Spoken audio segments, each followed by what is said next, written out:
Sorry, jesi ti za sastanak kluba mladih ovdje? Da, jesam. Ja sam Mirta, drago mi je. Ja sam Stela, drago mi je.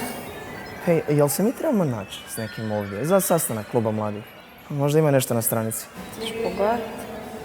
Mi smo se skupili. Da.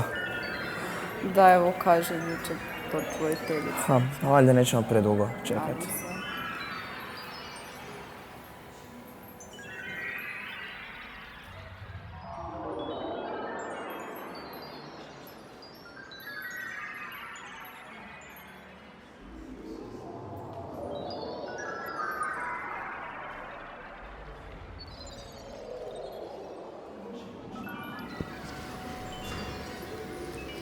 Ljudi, čekamo već sat vremena.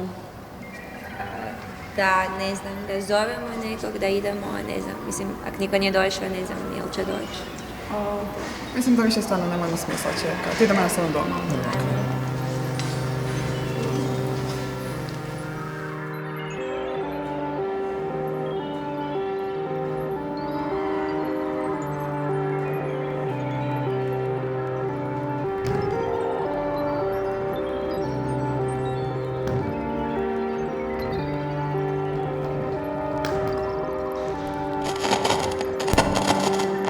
Iz muzeja ćete izaći tek kada riješite sve zagonetke.